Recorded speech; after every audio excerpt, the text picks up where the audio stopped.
Tommy Robinson was arrested last Friday, and this comes just days after Muslim Sajid Javid became Britain's new Home Secretary, which is more than a little coincidental, one has to assume. Tommy was accused of breaching the peace, which is a lie, and immediately surrounded by 7 members of Britain's heavily politicised paramilitary police force, bundled into the back of a van, taken straight to court, and then sent straight to prison. Several news outlets covered the arrests, but a la Orwell's 1984, they have already been consigned to the memory hole, which basically means the British government has issued what is called a D notice, or a reporting restriction on the British press. And such an unprecedented judicial decision is usually associated with issues of national security, and not, to the best of my knowledge, has ever been used before to silence a journalist in Britain, and to then silence the silencing of a journalist, which, my little left-wing half-witted friends, is exactly what Tommy is. He's a journalist, and a far better journalist than most of the beta males and epsilon semi-moron females working in Britain's Marxist media can ever hope to be.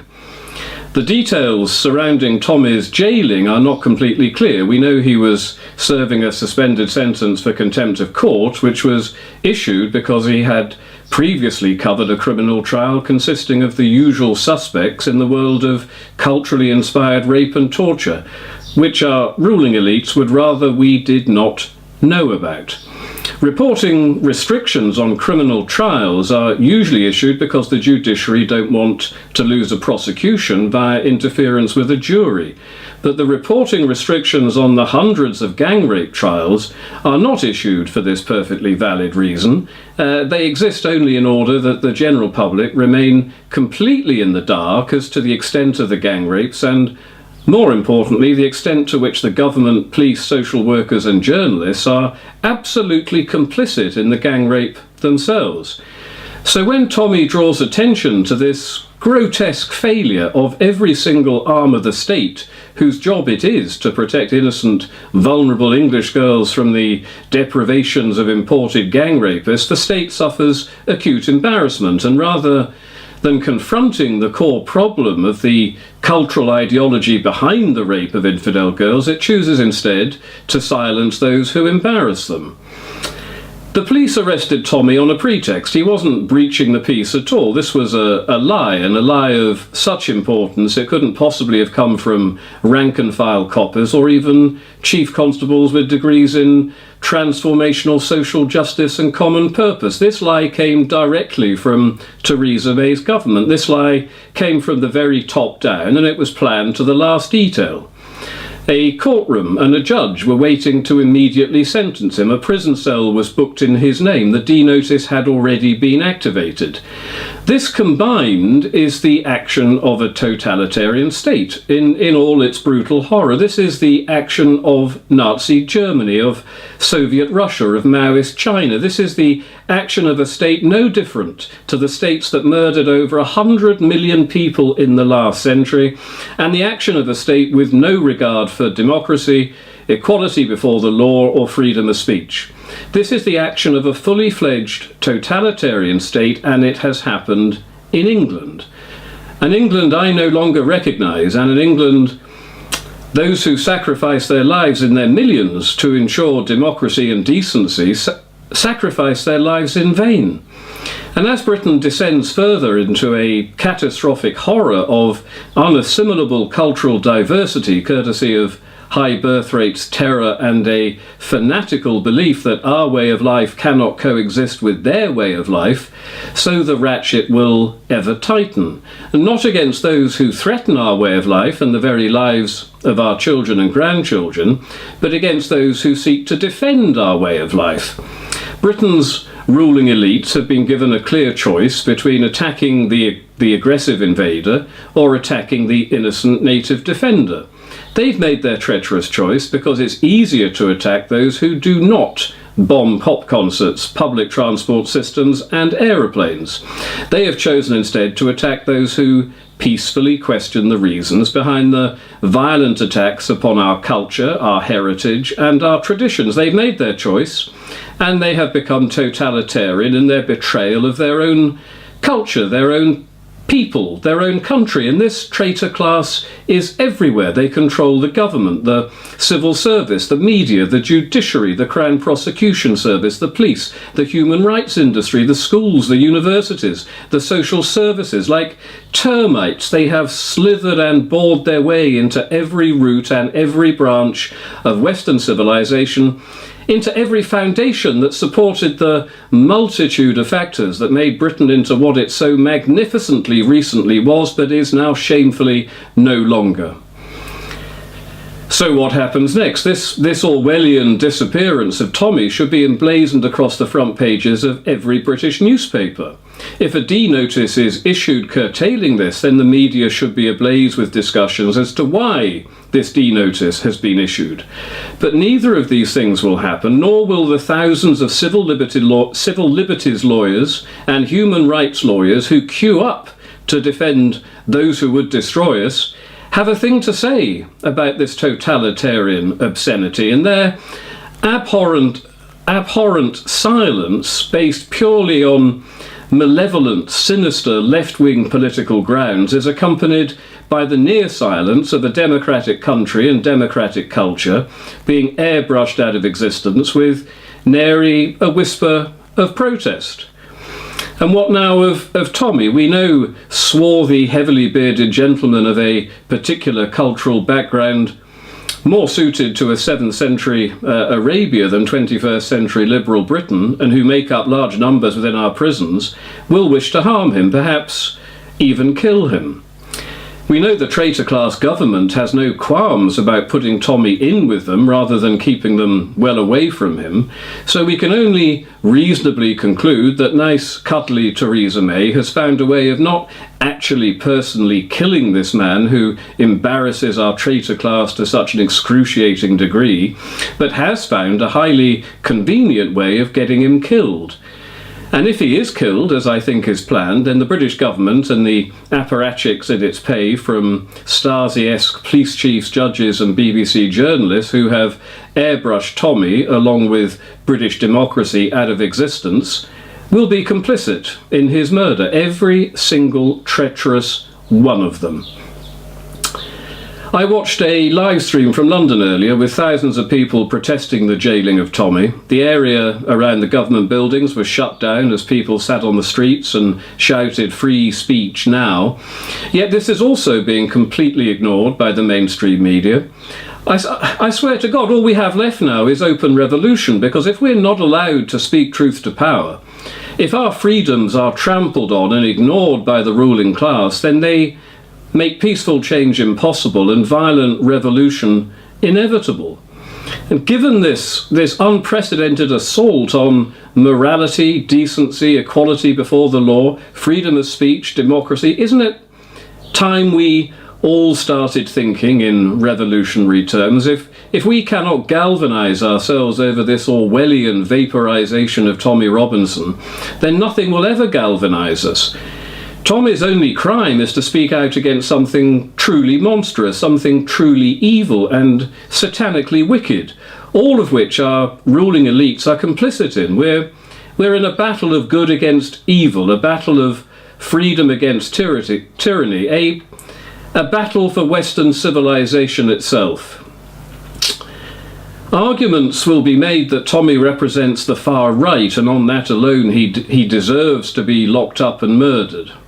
The supporters of Tommy will be dismissed as fascists, so their grievances can also be safely and morally ignored. But the traitor class have made a serious mistake here. There are millions of British people who may not agree with what Tommy stands for, but they certainly don't agree with their government and all of its state enforcers behaving in a manner reminiscent of Adolf Hitler or Joseph Stalin. The rest of the world is horrified at the totalitarian depths plumbed by the British state, which has caused great shame for perfectly ordinary, upstanding British citizens. Listen to this ex-police officer on her thoughts about what's happened to Britain with regard to Tommy. Listen to it and weep for Britain, and having wept, get angry. Get furiously, magisterially angry about what these bastards are doing to our country. My name is Dion Miller. I am an ex-police officer from Leicestershire Constabulary. I have just seen a video on Twitter that shows Tommy Robinson being arrested in Leeds on suspicion of causing a breach of the peace. I don't normally do videos like this. I am absolutely disgusted. I am furious, and I just feel like I had to say something. Tommy Robinson was standing in a public place outside a courtroom in Leeds. He was filming a live stream regarding the court case of some grooming gangs, or a grooming gang that was going on in that courtroom today. He wasn't shouting, he wasn't making any sort of fuss, any trouble, but the police arrested him. He wasn't inciting anybody to do anything.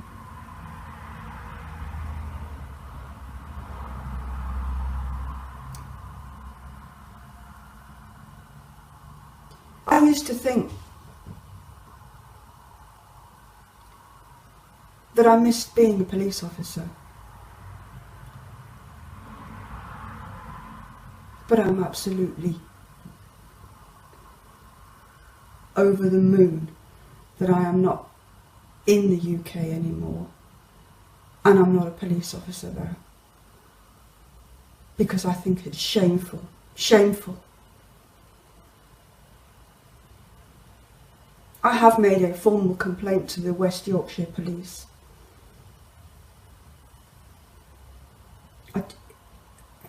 That's all I have to say. I really don't have any more words. I'm actually quite upset. I am, and I don't normally get like this, but this is just...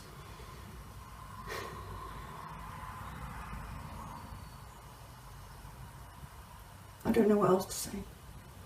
Bye. Britain is heading for total capitulation before a traitor-class totalitarian state, or it's heading for revolution. One of the two. Let me sum up just how bad things are. Tommy draws attention to the evils of gang rapists who rape and torture vulnerable little girls in Britain, which has been going on for 3 decades whilst the state did nothing in case they were called racists, and for drawing attention to this repellent evil carried out by the rapists themselves, and the even more grotesque evil of a British state fully complicit in the gang rape.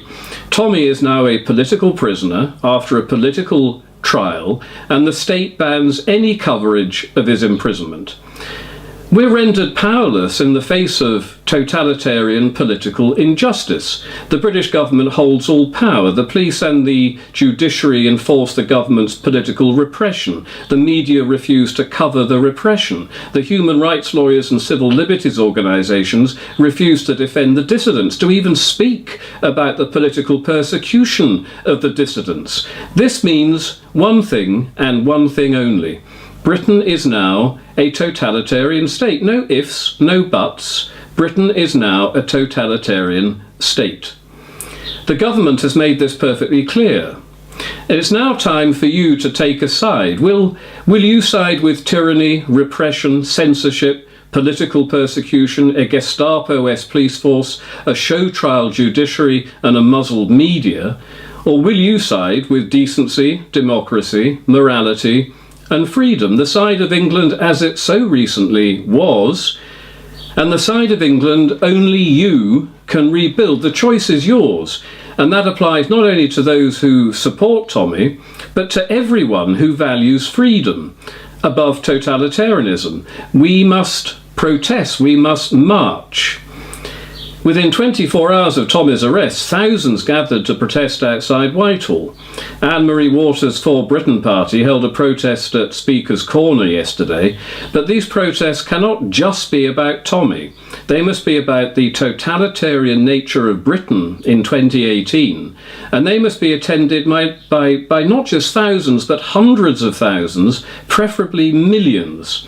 And they must be held outside Whitehall, the lair of the totalitarian beast, slap bang in front of the bitter, horrified, resentful faces of our obscene politicians who must be held to account, who must be forced to recognise they've overstepped the mark, who must be forced by people power to behave in a democratic manner, who must be forced to govern Britain in line with the morals, values and democratic standards so many have sacrificed their lives in order to bequeath to them. And let me finish by simply saying, God bless Tommy Robinson. Whatever happens next, Tommy has already forced the dictatorial evils of our traitor class, of our quisling betrayers, out into the harsh light of day. And for that alone, we owe him everything.